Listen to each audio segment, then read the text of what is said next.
बच्चों structure of atom में discovery हुई इलेक्ट्रॉन की सबसे पहले थॉमसन ने, इसके बाद प्रोटॉन की डिस्कवरी गोल्डस्टीन एंड रदरफोर्ड का भी नाम है उसमें। इलेक्ट्रॉन प्रोटॉन की जब ये डिस्कवरी हो गई तो मॉडल दिए गए। पहला model plum pudding model given by Thomson fail हो गया। क्यों फेल हो गया? क्लियर है कि वो खाली न्यूट्रलिटी बता रहा है, बाकी कुछ नहीं। रदरफोर्ड ने मॉडल दिया प्लैनेटरी मॉडल, फेल हो गया। ये क्यों फेल हो गया? स्टेबिलिटी ऑफ एटम नहीं बता पाया एंड इलेक्ट्रॉन डिस्ट्रीब्यूशन नहीं बताया, है ना। तो ऐसे पॉइंट स्पेक्ट्रम को भी नहीं इन्होंने बताया। आवाज कम करना थोड़ी सी। बेटा माइक भी बंद कर लो अपना, ठीक है। तो ये वाली चीजें इन्होंने नहीं बताई। अब रदरफोर्ड के बाद हमने पढ़ना शुरू किया, बोर तक जाना है, बोर्स मॉडल पढ़ना है। तो रदरफोर्ड और बोर के बीच में, या बोर को समझने के लिए पहले वेव नेचर और पार्टिकल नेचर को समझना पड़ेगा, तभी आपको बोर इजीली समझ में आएगा, ठीक है। तो what is basically wave? Wave basically आप कह सकते हैं it is a disturbance created which moves towards outward, that is wave. कल हमने एक वर्ड पढ़ा था electromagnetic wave, a wave which carry both electric and magnetic field and the direction of propagation of wave and electric magnetic are perpendicular to each other. This wave is termed as electromagnetic wave. It travels with speed of light. It can travel in vacuum. ठीक है। बाकी wave के सारे character वैसे ही थे, जैसे wave की wavelength होगी, वेव नंबर होगा, okay, wavelength, wave number, frequency, time period, amplitude, ये सारे कैरेक्टर है। लेकिन मेन जो हमें याद रखना था वो था व्हाट इज वेवलेंथ। वेवलेंथ क्या है? Distance travelled by one wave is wavelength. It is the linear distance और डिस्प्लेसमेंट, सॉरी लीनियर जरूर बोलना जरूरी है, इसकी यूनिट मीटर में हो तो ज्यादा अच्छा रहेगा, न्यूमेरिकल में तो मीटर में ही यूज कीजिएगा। फॉलोड बाय अगला वर्ड था हमारा what is wave number. Wave number था 1 wavelength, obviously unit metre inverse आ जाएगी डेफिनेटली। नेक्स्ट वन इज, इसके बाद क्या था? टाइम पीरियड, इसकी यूनिट सेकेंड हो गई। फ्रीक्वेंसी 1 टाइम पीरियड, इसे साइकिल्स पर सेकेंड या सेकेंड इनवर्स कह देते हैं। एंड वेलोसिटी, इसे मैं अलग से ही लिख रहा हूं, ये सबसे ज्यादा क्वेश्चन क्रिएट करती है। What is velocity of wave? तो velocity of wave is nu multiplied by lambda. This is velocity of wave. अगर इलेक्ट्रोमैग्नेटिक वेव है तो c equals to nu lambda, ये आ गया, ठीक है। तो बेसिकली वेव नेचर के बारे में ये बात हो गई कल हमारी आपके बीच में, और इसमें 2-4 न्यूमेरिकल हैं, बहुत इजी हैं। वो न्यूमेरिकल में क्या कहा है बच्चों? उन्होंने सीधा सीधा कह दिया है कि फ्रीक्वेंसी गिवन है, वेवलेंथ बता दीजिए, या वेवलेंथ गिवन है, फ्रीक्वेंसी बता दीजिए। बेसिकली इलेक्ट्रोमैग्नेटिक वेव्स हैं तो सी तो कांस्टेंट ही है, तो न्यू और लैम्डा के बीच में खेल चल रहा है, तो nu is c upon lambda या lambda is c upon nu. ये वाले क्वेश्चन सी मैक्सिमम हैं, वो आपने करने थे। तो यहां तक हमने कल पढ़ा था, ये हेडिंग हमारी कल की थी, ठीक है। होपफुली सारे बच्चे आ गए हैं, तो आज की हेडिंग स्टार्ट करते हैं, ठीक है। थोड़ा सा टाइम हम देते हैं, बच्चे आ भी जाएं और पिछला रिवाइज भी हो जाए। जो बच्चे पहले से आए उनका नुकसान भी ना हो, जो टाइमली आ गए उन्हें पिछला रिवीजन मिल गया। आज की हेडिंग हमारी बेसिकली है प्लैंक्स क्वांटम थ्योरी, ठीक है। प्लैंक्स क्वांटम थ्योरी क्या है बेटा? प्लैंक्स क्वांटम, ये वर्ड भी इंपॉर्टेंट है, थ्योरी,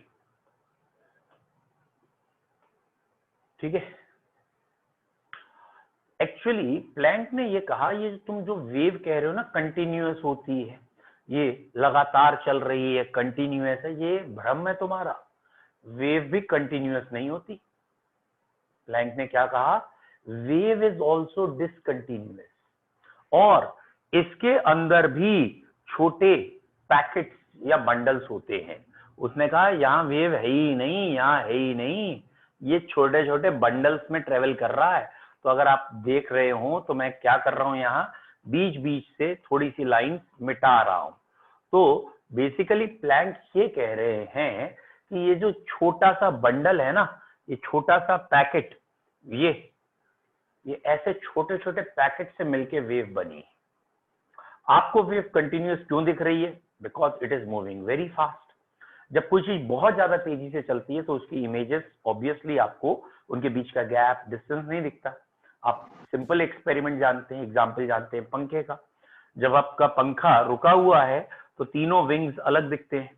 जब आपका पंखा यही चल रहा होता है तो बहुत स्पीड में, तो ऑब्वियसली अलग अलग तो दिखते नहीं। लेकिन ऐसा भी नहीं होता कि जब पंखा चल रहा हो तो यहाँ से विंग्स यहाँ से यहाँ तक फैल जाते हों और ये फैल जाते हो, इनफाइनाइट हो जाता है, ऐसा तो कुछ है नहीं।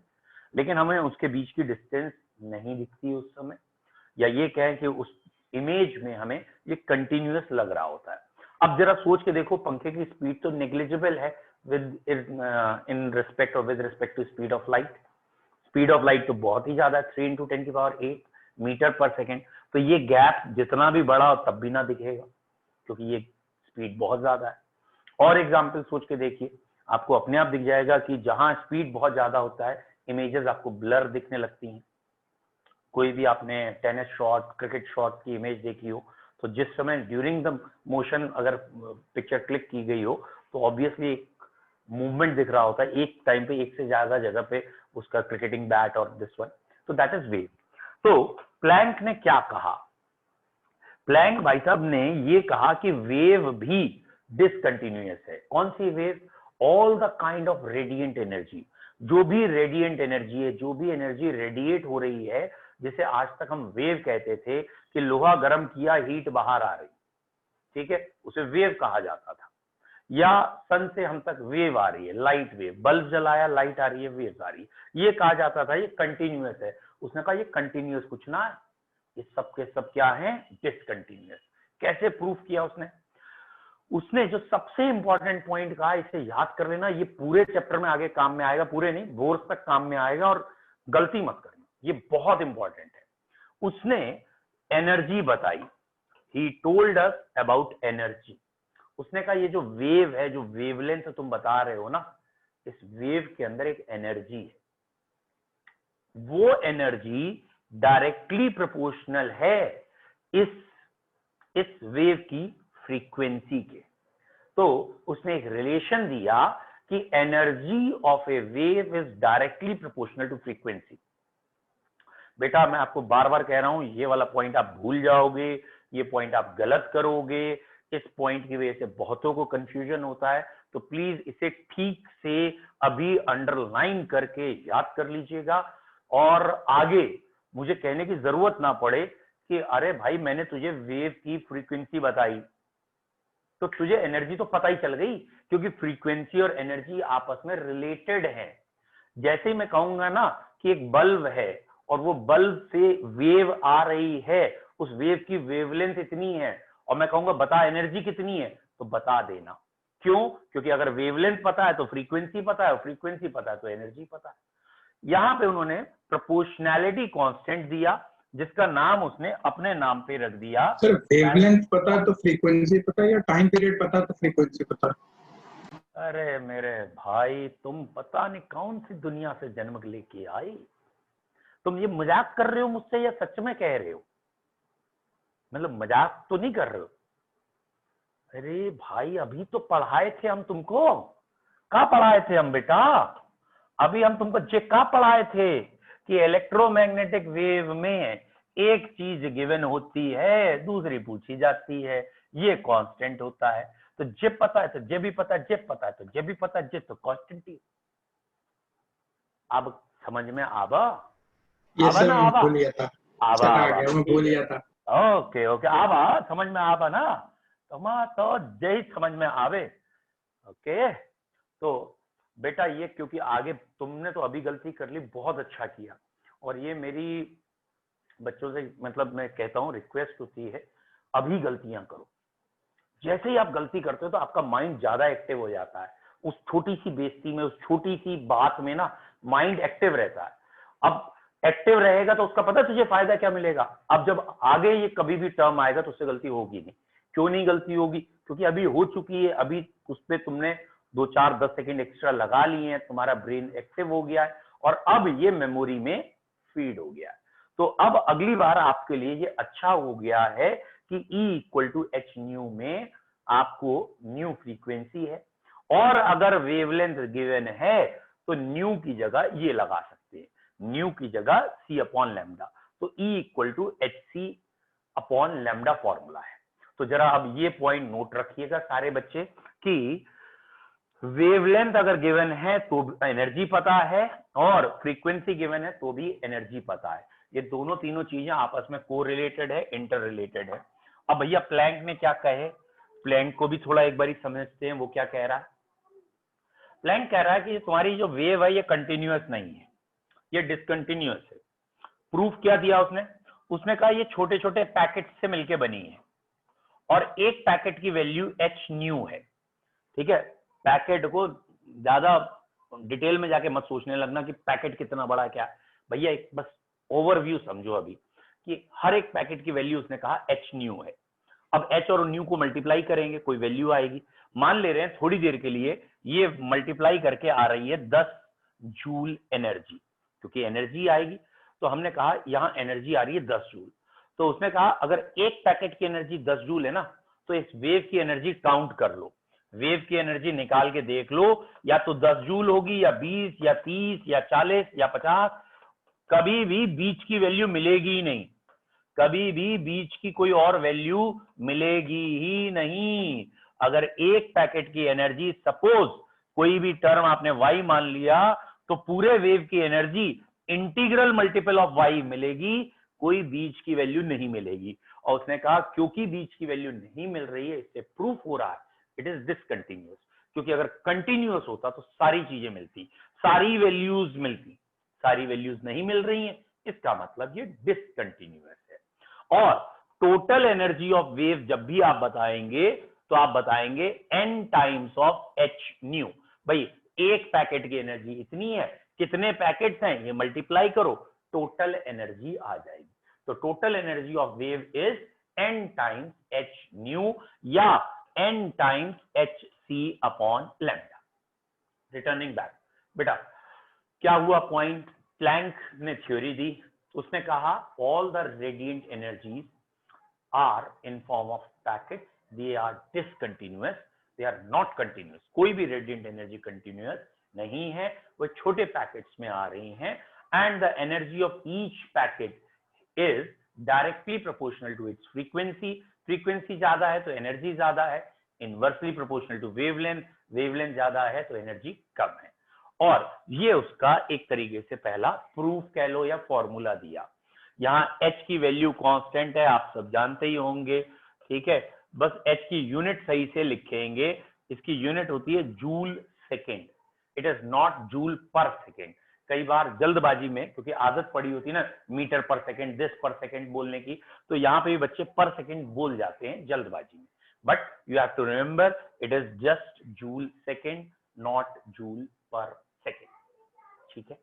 तो पहली बात आपको होपफुली ये समझ में आई हो कि प्लैंक क्या कह गए, प्लैंक क्या कह रहे हैं, प्लैंक कह रहे हैं कि एनर्जी डिसकंटिन्यूअस है, वेव डिसकंटिन्यूअस है, सॉरी वेव कंटिन्यूअस नहीं है और हर एक वेव की एक एनर्जी है, ठीक। इसमें 2-3 न्यूमेरिकल हैं, बहुत पॉपुलर एक न्यूमेरिकल है जो मान के चलो फर्स्ट टर्म में टीचर्स का हॉट फेवरेट है, आता ही आता है। और वो न्यूमेरिकल क्या है, बल्ब ऑफ 400 वॉट, ऐसे कोई वॉटेज दे रखी होगी, उन्हें लगता है ये वॉट लग देंगे तो बच्चों की वाट लग जाएगी। अ bulb of 400 what is emitting, ठीक है, ये इमिट कर रहा है, इमिटिंग लाइट ऑफ वेवलेंथ, कोई एक वैल्यू दे देंगे ऑफ वेवलेंथ 500 पिकोमीटर, ऐसे कोई वैल्यू दे देंगे। Give number of photons emitting पर सेकेंड, क्या पूछ लेते हैं, गिव नंबर ऑफ फोटॉन्स, क्योंकि लाइट के लिए ये वर्ड फोटॉन्स होता है ना, इमिटिंग पर सेकेंड। बेटा आई होप सो ये वर्ड आपको मालूम हो, जो एक स्मॉल क्वांटा था, जो पैकेट था, उसे क्वांटम कहते थे, और लाइट के केस में उस क्वांटम को फोटोन कहा जाता है, उस क्वांटा को फोटोन कहा जाता है। और अब ये क्वेश्चन है कि कितने फोटॉन्स आ रहे हैं पर सेकेंड। तो एक सिंपल फॉर्मूला आपको क्या लगाना है बेटा, E is equal to n times h nu या n times hc upon lambda. Okay, और बेटा यहाँ पे टोटल एनर्जी गिवन है, what is wattage, work per unit time, ये पावर की यूनिट है, वर्क पर यूनिट टाइम यानी एनर्जी पर यूनिट टाइम आपको गिवन है। तो ये 400 वॉट का मतलब है 400 जूल एनर्जी पर सेकेंड दे रहा है, इक्वल्स टू एन आपको निकालना है, एच का जो कांस्टेंट वैल्यू है आप वो रख देंगे बेटा, आई होप सो इसमें कोई दिक्कत नहीं है, एच रख देंगे, इसके बाद सी रख देंगे, ये भी एक कांस्टेंट वैल्यू है, और लैम्डा ध्यान से रखेंगे, ये पिकोमीटर है तो बेटा इस पिकोमीटर को मीटर में चेंज करके रखेंगे, ठीक है। और अब एक मैथमेटिक्स सिंपल करिए, आपको एन मिल जाएगा, और अगर आप यूनिट चेक करना चाहें कौन सी कैंसिल हो रही हैं तो आप चेक कर लीजिए, ये है बेटा जूल सेकेंड, और ये क्या था, मीटर पर सेकेंड, ये सेकेंड सेकेंड निपटे, ये वाला मीटर और ये वाला मीटर निपट गया, और ये वाला जूल निपट गया, खाली क्या बचा, नंबर पर सेकेंड, यही पूछा है, एमिटिंग पर सेकेंड, नंबर पर सेकेंड, ये आंसर आ जाएगा। It is very favourite question of teachers, इसको आप ध्यान से कर लीजिएगा, ठीक है। तो ये वाले क्वेश्चंस में ध्यान रखिएगा, कोई डाउट है तो पूछिए। सर बताओ बच्चों। हाँ बेटा। सर जो फोटोन है सर वो वही पैकेट है ना सर वेवलेंथ का जो आपने बताया था बेटा, in case of light it is termed as photons, और in case of general radiant energy it is generally quantum और quanta, एक ही बात है। और न्यूटन ने भी थ्योरीज दी, कई साइंटिस्ट ने दी, न्यूटन ने इसी फोटोन को कॉर्पसेल कहा था, और किसी साइंटिस्ट ने किसी और नाम से कहा, वो बेसिकली सबका मतलब एक ही है। आप सेंट्रल आइडिया पे जाओ, एक छोटा पैकेट, उसके लिए ये है। Okay sir. हाँ जी बेटा, और कोई डाउट? सर एक बार ये समझा दीजिए कि जो प्लैंक ने जो पैकेट्स का डिस्क्राइब प्रूफ दिया था वो कैसे दिया था? ये बेटा प्लैंक ने जो थ्योरी अपनी बनाई उसको अब हमें प्रूफ करना है कि हाँ भाई वेव जो है वो पार्टिकल से मिलके बनी है, वेव भी कंटिन्यूअस नहीं है, इसका प्रूफ करना है। तो प्लैंक ने इसका प्रूफ दिया दो एक्सपेरिमेंट से।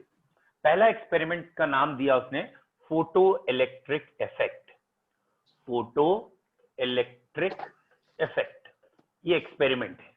और दूसरा एक्सपेरिमेंट उसने किया BBR, that is black body radiation, ठीक है। तो पहला फोटो इलेक्ट्रिक इफेक्ट अभी पढ़ते हैं, और ब्लैक बॉडी रेडिएशन, इन दोनों से उसने ये प्रूफ करके दिखा दिया कि जो लाइट या जो भी वेव्स हैं वो कंटिन्यूअस नहीं है, इसमें प्रूफ करेंगे हम, वो डिसकंटिन्यूअस है। कर लेते हैं प्रूफ। तो पहली हेडिंग पढ़ रहे हैं हम यहाँ, शॉर्ट हेडिंग ये बेटा, फोटो इलेक्ट्रिक इफेक्ट। ओके, पहली हेडिंग का नाम है फोटो इलेक्ट्रिक इफेक्ट। ठीक बच्चों, फोटो इलेक्ट्रिक इफेक्ट को पढ़ने के लिए थोड़ा सा अगर हम पीछे बेस पढ़ लें तो बहुत जल्दी याद आ जाती है, समझ में आ जाती है। एक छोटा सा बेस पढ़ रहे 5 मिनट का, ठीक है बेटा। मान लो ये कोई प्राणी है, जैसे मैं हूं, ठीक है, और आपको लगा ये प्राणी तो बहुत बढ़िया है। अच्छा, मैं तो नहीं हो सकता हूं ऐसा, है ना, मैं ऐसा कैसे हो जाऊंगा, ठीक है। चलो, आपको ये लगा ये मैं हूं, है ना, मैं तो हट्टा कट्टा हूं ना, ऐसा हूं, ये मैं हूं। आपको लगा ये प्राणी बढ़िया अच्छा काम करेगा, नौकरी हमारे यहाँ कर ले। आपने हमारे पास आके पूछा, हाँ भाई कितनी तनख्वाह मिलती है? क्या हमने कोई तनख्वाह वनख्वाह नहीं मिलती, मालिक से उधार लिए थे किसी जमाने में, वही चुका रहे। आपने पूछा भाई मालिक से कितने पैसे उधार दिए हो, ठीक है, मालिक ने कह दिया, लेट सपोज कोई एक वैल्यू ले रहे हैं, एक जनरल वैल्यू कि $500 या $5000 लिए थे इसने, $5000, ठीक है, डॉलर को रुपीज में कन्वर्ट करना होगा बाद में। तो $5000 लिए थे इसने, वही चुका रहा है धीरे धीरे। फिलहाल हमारे और इनके बीच में अभी एग्रीमेंट $5000 का चल रहा है। आपने कहा अच्छा ऐसा है, ऐसा है तो ये नौकर हमें चाहिए, पैसा हमसे ले लो, आपने वही बार्गेनिंग शुरू की है, वो इंडियन कल्चर वाली कि $4000 ले लो, $4500 ले लो, $4800 ले लो, 4900 ही ले लो, कुछ तो इज्जत रखो हमारी एंड सो। ये मालिक बिल्कुल नहीं पिघला। इनने कहा ऐसा है $5000 देने दे, नहीं तो फिर अल्टीमेटली आपने कहा चल ठीक है, ये पकड़ तेरे मुंह पे मारे $5000। $5000 आपने मुंह पे मार दिए और आपने मुझे अपना एड्रेस दे दिया, बोले हमारे घर आ जाना। यहां से ये फोर्स खत्म, ठीक है। कौन सा फोर्स खत्म हो गया? ये वाला फोर्स खत्म, हमारा उधार चुकता। अब हमसे कहा आ जाओ। Is it clear? यहां तक कोई डाउट? वैल्यू याद रखना, कोई चुटकुला नहीं सुना रहा हूं, ये भी काम में आएगा। फॉलोड बाई, आपने पूरा दिन इंतजार किया, हम आपके घर पहुंचे ही नहीं। आप अगले दिन घबरा के भागते हुए आए, कहां गया ये, है नहीं, ये आया नहीं मेरे यहाँ। और आपने अगले दिन आके देखा, क्या देखा भैया? अगले दिन आके आपने अगले दिन आके देखा हम यहीं बैठे हुए, अभी भी आराम से वहीं चौकड़ी मार के प्यार से बैठे हुए। आप आगे चिल्लाए, क्यों बे घर क्यों नहीं आया? अब तो पैसे भी दे दिए हैं तेरे, अब तो आना चाहिए, क्यों नहीं आ रहा? तो हमारा सिंपल सा कहना था, अबे आते कैसे? नहीं, तुम्हारे घर तक आने के लिए एनर्जी तो चाहिए, रिक्शा तांगा कुछ तो करना पड़ेगा, पैसे दिए ही कहा तुमने हमें। तुमने 5000 उसके मुंह पे मारे, वहां से बॉन्ड टूट गया, यहाँ बैठे हम। अब यहाँ से आगे चलाना, धक्का देना, तो पैसे लाओ, आगे आएंगे। अब सपोज आपने 5000 के बाद सपोज $5 और दिए होते, $5 या कुछ पैसे दिए होते तो आ गए होते जल्दी। और 5 की जगह तुमने $15 दिए होते, $50 दिए होते, तो जितने तुम ज्यादा पैसे इसके ऊपर रख देते उतनी यहाँ की स्पीड ज्यादा हो जाती है। नहीं है?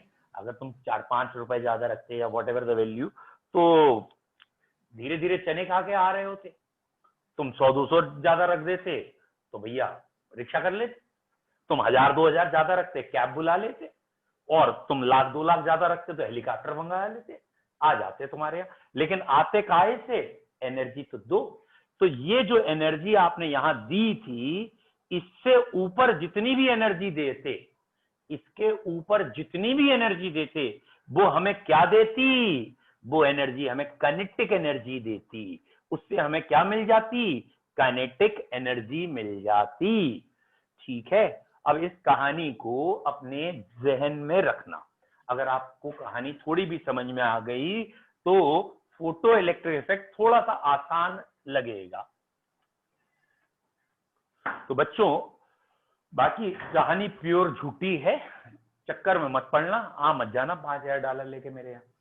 अब बेटा पॉइंट क्या है, फोटो इलेक्ट्रिक इफेक्ट है क्या, अब समझिए और कहानी को सिर्फ ब्रेन में रखिएगा, अप्लाई करने की कोशिश कीजिएगा। आई गारंटीड यू सारे न्यूमेरिकल भी इसी कहानी से करा दूंगा। ये भैया साइंटिस्ट ने देखा, ये ना थॉमसन का किया धरा है सबका सब। उस समय लगता बाकी सारे साइंटिस्ट छुट्टी पे थे, जैसे आजकल सारी बीमारियां छुट्टी पे हैं कोरोना के अलावा। उस समय सारे साइंटिस्ट जहां देखो थॉमसन, हर थोड़ी देर में थॉमसन भाई आ जाते।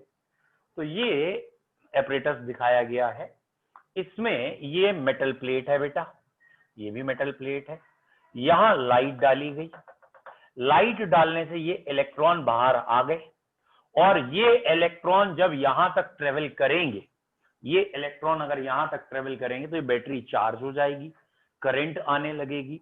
और क्योंकि ये लाइट की वजह से सारा कांड हो रहा है, तो इसीलिए लाइट के लिए वर्ड यूज कर लिया है फोटो।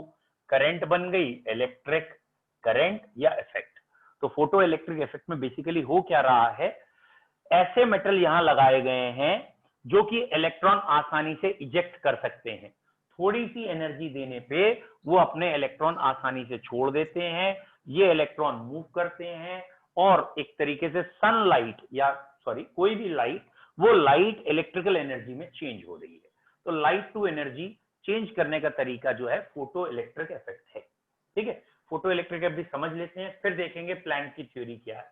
पहले फोटो इलेक्ट्रिक समझना है, न्यूमेरिकल समझना है। ठीक बेटा, फोटो इलेक्ट्रिक इफेक्ट में जो बाहर से आप लाइट दे रहे हो, ये जो बाहर से लाइट दे रहे हो, ये जब मेटल में पड़ती है तो मेटल के अंदर ये मेटल और इलेक्ट्रॉन का अट्रैक्शन तोड़ने की कोशिश करती है, और जब ये अट्रैक्शन टूट जाता है तो इलेक्ट्रॉन बाहर आता है। याद आ गया? दिमाग चलाते रहना, वही पॉइंट जो कहानी सुनाई थी। अब ये लाइट आप दे रहे हो तो ये अट्रैक्शन टूटेगा और तब ये इलेक्ट्रॉन निकल के बाहर आएगा। सपोज कर रहे हैं कि ये जो अट्रैक्शन है, ये अट्रैक्शन 5000 जूल का है। यहां 5000 जूल एनर्जी का अट्रैक्शन है, और तुमने यहां से लाइट भेज दी 4000 जूल की, 4900 जूल की, 4999 जूल की। कितनी देर तक सर पटकते रहो, ये लाइट देते रहो, इलेक्ट्रॉन नहीं निकलेगा। इलेक्ट्रॉन बेटा कब निकलेगा? जब तुम कम से कम इतनी एनर्जी दोगे तभी ये इलेक्ट्रॉन निकलेगा, अन्यथा इलेक्ट्रॉन नहीं निकलेगा। हर एक मेटल के लिए, अगर अलग अलग मेटल हैं तो ये अलग अलग वैल्यू होगी। हर एक मेटल के लिए ये वैल्यू अलग होगी। What is this? ये क्या है बेटा? इसका नाम रखा गया है मेटल्स की भाषा में वर्क फंक्शन। इसको क्या नाम दे दिया गया है? Work function. What is work function? Work function क्या है?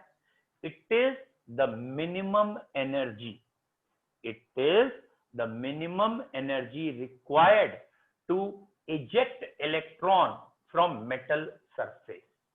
ठीक है, minimum energy required to eject electron from metal surface. Different metals have different work function. अलग अलग metals का work function अलग अलग होगा।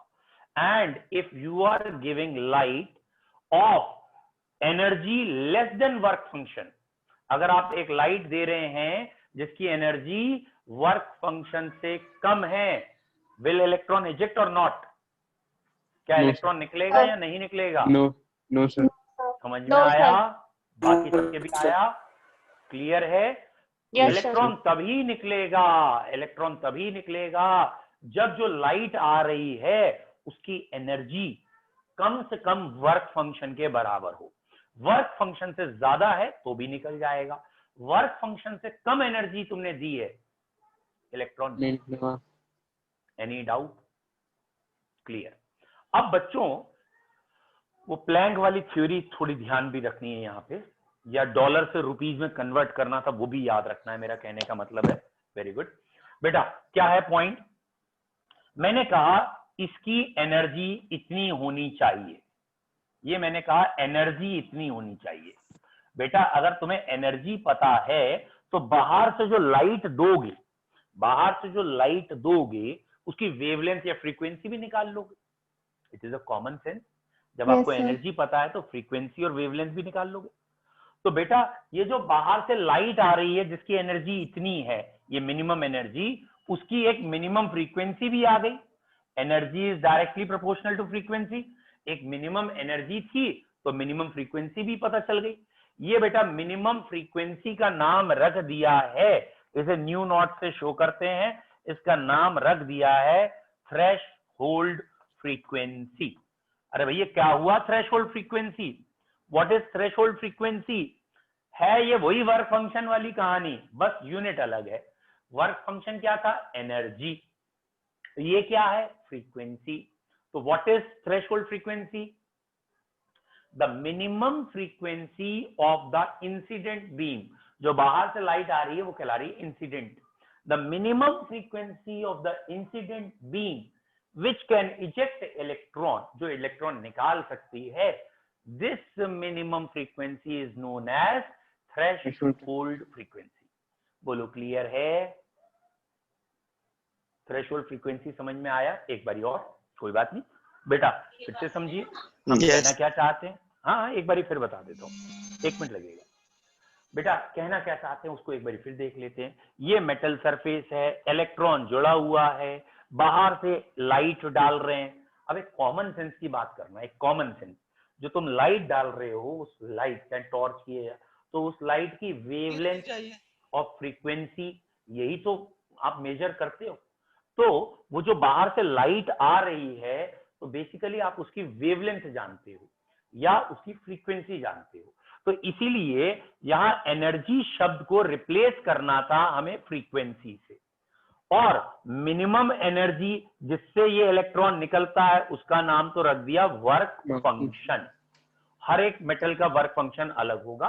कुछ मेटल्स का वर्क फंक्शन कम है, इलेक्ट्रॉन जल्दी निकल जाता है, कुछ का वर्क फंक्शन ज्यादा है। और ये जो वर्क फंक्शन वाली एनर्जी लेके आएगी लाइट, उसकी जो फ्रीक्वेंसी होगी वो मिनिमम फ्रीक्वेंसी जो इस इलेक्ट्रॉन को दी जाए और इलेक्ट्रॉन बाहर आ जाए, उसका नाम रखा गया है थ्रेशहोल्ड frequency.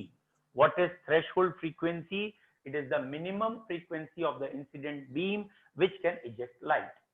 मान लो इस मेटल के लिए थ्रेशोल्ड फ्रीक्वेंसी न्यू नॉट है। आप बाहर से लाइट दे रहे हो जिसकी फ्रीक्वेंसी न्यू है। आप बाहर से जो लाइट दे रहे हो उसकी फ्रीक्वेंसी क्या है? न्यू। और ये न्यू नॉट से कम है। आपने जो लाइट बाहर से यहां दी उसकी फ्रीक्वेंसी न्यू है जो कि न्यू नॉट से कम है। इलेक्ट्रॉन निकलेगा या नहीं निकलेगा? विल इलेक्ट्रॉन इजेक्ट और नॉट?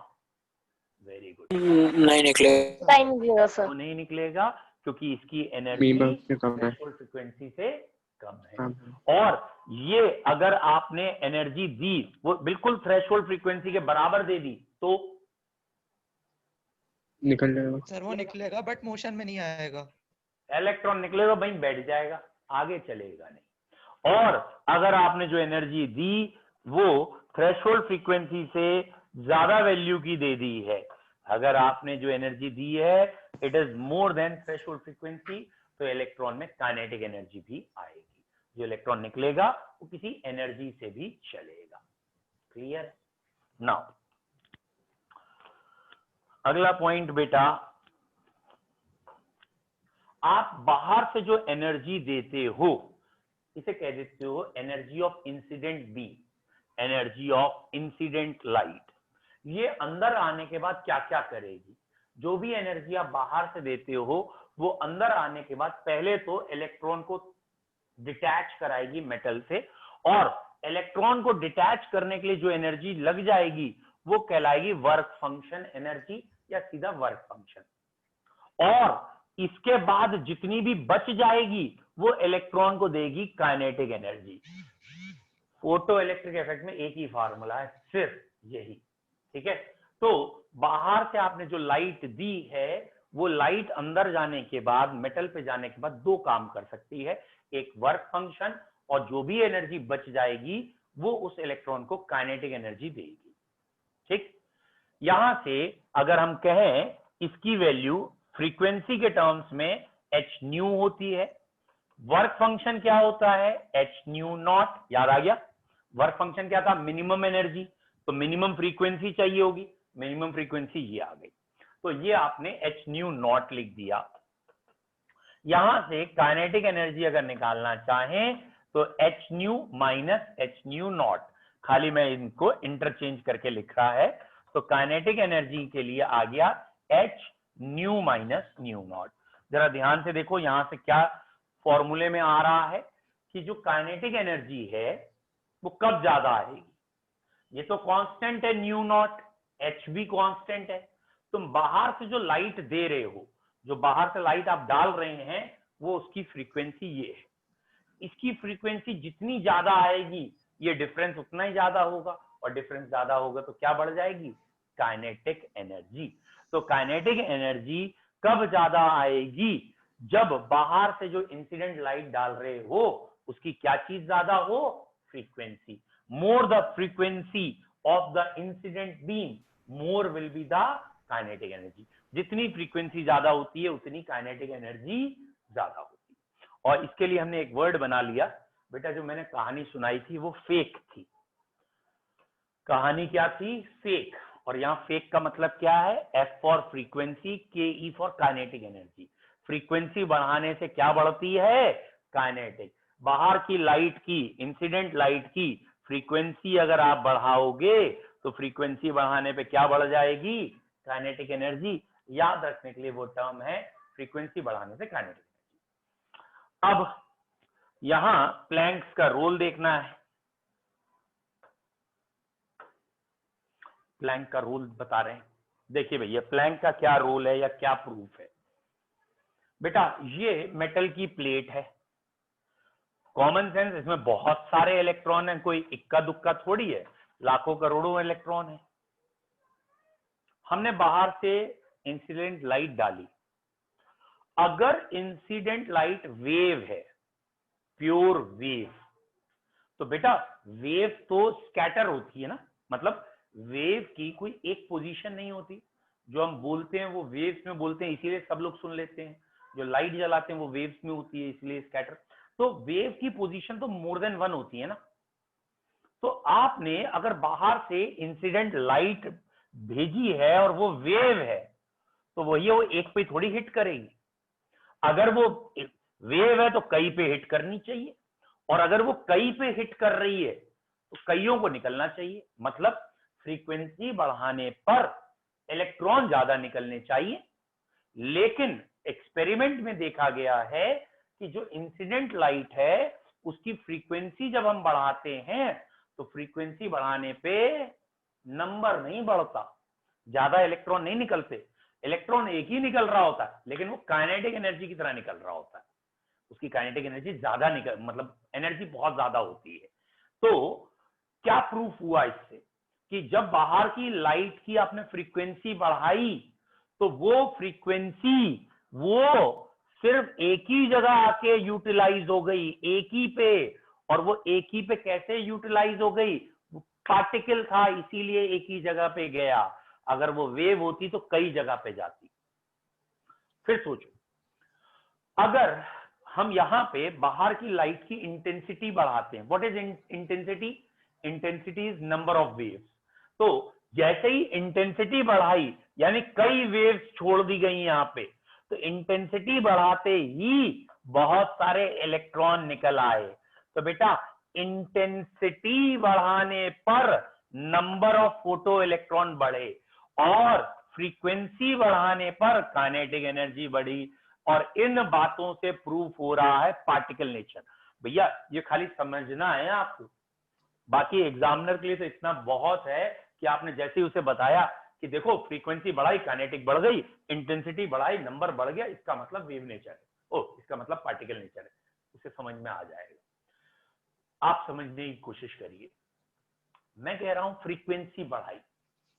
फ्रीक्वेंसी बढ़ाने का मतलब जो बाहर से लाइट आ रही थी उसकी ज्यादा एनर्जी थी, और अगर वो ज्यादा एनर्जी की लाइट आई लेकिन वो एक ही पे जाके टकरा रही है, क्योंकि वो पार्टिकल है, एक ही पे टकरा रही है, तो एक ही को पूरा बेनिफिट मिल रहा है। वो 10 पे टकरा ही नहीं रही। और अच्छा वो 10 पे क्यों नहीं टकराई? पार्टिकल था इसीलिए एक पे टकराई, अगर वेव होती तो 10 पे टकराती। तो ये प्रूफ हो रहा है कि फ्रीक्वेंसी बढ़ाने पे नंबर नहीं बढ़े, और अगर नंबर नहीं बढ़े तो ये प्रूफ है पार्टिकल का। और इंटेंसिटी बढ़ाने पे नंबर बढ़ रहा है। इंटेंसिटी जब बढ़ा रहे हैं मतलब ज्यादा वेव्स डाल रहे हैं, तो क्या बढ़ रहा है? नंबर बढ़ रहा है। तो ज्यादा वेव्स आ रही हैं, अलग अलग जगह जाके स्ट्राइक कर रही हैं। तो इससे प्रूफ हो रहा है कि हर वेव भी पार्टिकल से मिलकर बनी थी, और वो पार्टिकल जहां एब्जॉर्ब हुआ वहीं पे सारी एनर्जी दे दी, और उसकी एनर्जी से उसने बॉन्ड तोड़वाया, बची हुई एनर्जी से काइनेटिक एनर्जी लेके निकल लिया। बोलो बच्चों, फोटो इलेक्ट्रिक इफेक्ट क्लियर है? ग्राफ से अगर देखें तो ये ग्राफ आया कि काइनेटिक एनर्जी और फ्रीक्वेंसी में जब ग्राफ इन्होंने बनाया तो ये देखा इतनी फ्रीक्वेंसी तक तो इलेक्ट्रॉन निकलता ही नहीं। इतनी फ्रीक्वेंसी देने पे इलेक्ट्रॉन निकलता है, वो यहीं पड़ा रहता है, उसकी काइनेटिक एनर्जी 0। और इससे ज्यादा फ्रीक्वेंसी देने पर काइनेटिक एनर्जी बढ़ती है। तो ये ग्राफ पढ़ना आपको आता ही होगा कि यहां से यहां तक नथिंग, यानी इतनी फ्रीक्वेंसी अगर आपने दी है तो इलेक्ट्रॉन निकलेगा ही नहीं। इतनी फ्रीक्वेंसी न्यू नॉट इतनी दोगे, ये थ्रेशोल्ड फ्रीक्वेंसी है, इलेक्ट्रॉन निकलेगा लेकिन काइनेटिक एनर्जी 0 है, इस एक्सिस पे 0 है। और इससे ज्यादा फ्रीक्वेंसी जब दोगे तो काइनेटिक एनर्जी बढ़ेगी। तो जितनी ज्यादा दोगे काइनेटिक एनर्जी ज्यादा। कोई डाउट? इस ग्राफ से प्रूफ हो रहा है कि ये पार्टिकल नेचर है। एक ग्राफ ये भी है कि आप अगर नंबर की बात करें और फ्रीक्वेंसी की बात करें तो फ्रीक्वेंसी बढ़ाने पर फोटो इलेक्ट्रॉन्स का नंबर नहीं बदलता, वो कांस्टेंट रहता है। इससे प्रूफ होता है कि फ्रीक्वेंसी बढ़ाने से नंबर अगर नहीं बढ़ा तो वो पार्टिकल का एक ही जगह एब्जॉर्ब हो गया, क्योंकि अगर वो वेव होता, स्कैटर्ड होता, कई जगह होता, तो कई सारे निकलते। बोलो बच्चों, कोई डाउट है? सर आपका माइक म्यूट हो गया।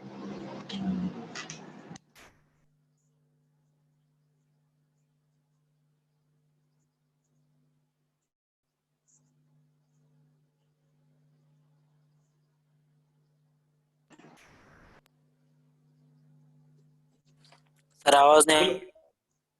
सर आ गई। तो what is threshold frequency? Threshold frequency का बेटा मतलब होता है कि मिनिमम एनर्जी, एनर्जी नहीं यार, गलत बोल गया, मिनिमम फ्रीक्वेंसी जो लाइट आ रही है उसकी मिनिमम फ्रीक्वेंसी जिससे इलेक्ट्रॉन इजेक्ट हो। बेटा हेलो सर सर, फिर नहीं आ रही म्यूट हो गया। आवाज, सर नहीं आ रही सर, बिल्कुल आवाज।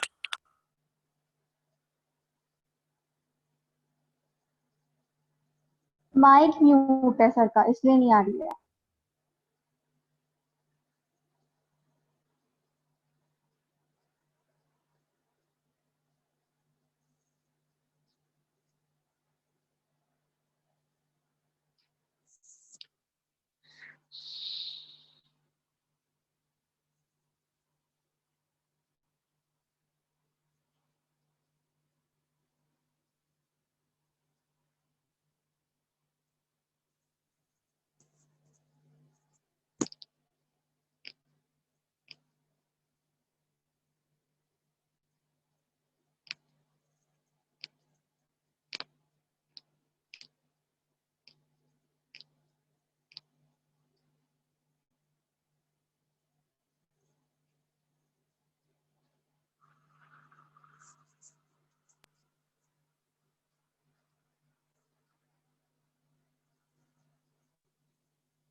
हेलो सर, आवाज नहीं आ रही sir.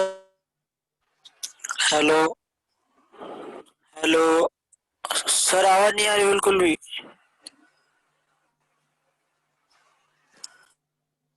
Okay sir, thank you sir, good evening sir. Thank you sir, good evening sir.